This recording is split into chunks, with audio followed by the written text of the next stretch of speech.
The Lord be with you. And with your A spirit. reading from the Holy Gospel according to Matthew. Glory to you, O Lord.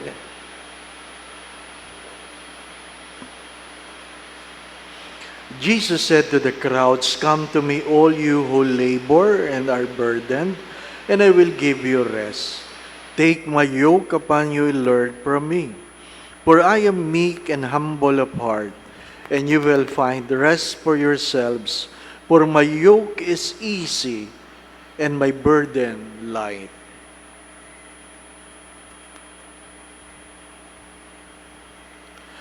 The Gospel of the Lord. Praise to you, Lord Jesus Christ. Many have been asking what can I say about the movie Mary. I do not know if you watched the movie. And my common answer was, it is a movie. Movies are meant to entertain.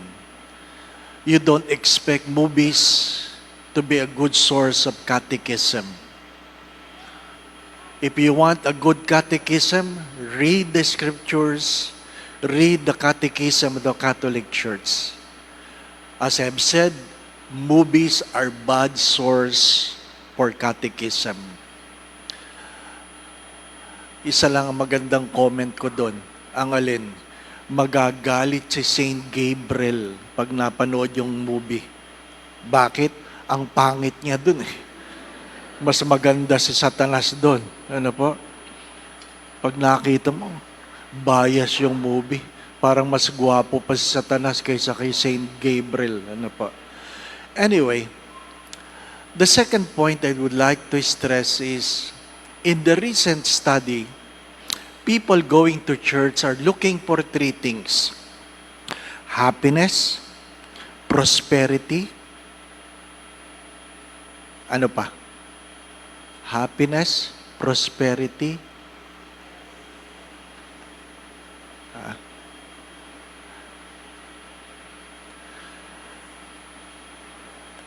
and easy life. They want to go to church because they want money, they want to be happy, and they want their life to be easy. The sad story is that you don't go to church for those things. You go to church for holiness. You will not go to heaven for being rich. You will not go to heaven for being happy. And there's no such things as easy life in heaven. That's why the gospel speaks of what? Burden, load, being weary, being tired. My dear friends, my brothers and sisters, and because you are looking these things, prosperity, happiness, easy life, or entertainment, many of the pastors, preachers, teachers, and even some priests have become entertainers rather than prophets. That's the sad story. The house has become a house of entertainment. Mahirap yung masaya tayo at sama-sama tayo sa impyerno. Mga minamahal na mga kapatid, if God have not carried the burden of being God, where do you think humanity will be today? Sabi nga ng anak, merong kasing magkakapatid, 12 sila. At nung kanilang nanay ay may sakit na, tinanong ng mga anak, "Nay, ba't ang dami mong anak?" 12 eh. "Nay, bakit ang dami mong anak?" Isa lang ang tanong ng nanay, "Kanino niyo ako gustong tumigil?" Kanino? Sa pang-anim? Pang-5? Sabi nung pang-anim, hindi ako lumabas. O kanino niyo ako gustong tumigil? Sa pang-10, sabi ng 11, di hindi ako lumabas. O kanino nga? Nagrereklamo ka na 12 kayo, pero ayaw mong tumigil ang nanay mo. Pag may pakinabang, gusto natin. Pero pag mahirap, ayaw natin. Mga minamahal na mga kapatid, if you look at the stations of the cross, if God decided to throw the cross and say, tama na, what do you think will happen to us? What do you think will happen to us? If God have said, I give up. You have to understand this, that when we are called to carry our crosses, that cross fits our shoulders, and no one is being asked to carry more than the load he can carry. Sabi nga, noon daw, kanya-kanyang dala ng cross, mayroong matataba, mayroong mahahaba, mayroong payat. Yung mga natatabaan sa cross nila, ang ginawa nila, binawasan yung kapal. Binawasan.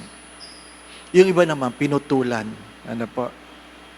Pagdating pala sa dulo, yun pala ang gagawing tulay. Kaya yung nagpanipis ng cross, hindi na sila kayang tumawid, nabali, nahulog.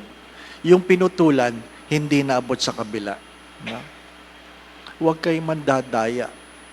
Sa huli, gamit yan. You ask yourself, saan ba ako nahihirapan ngayon? Saan ako nahihirapan? What are your crosses? What are your burden?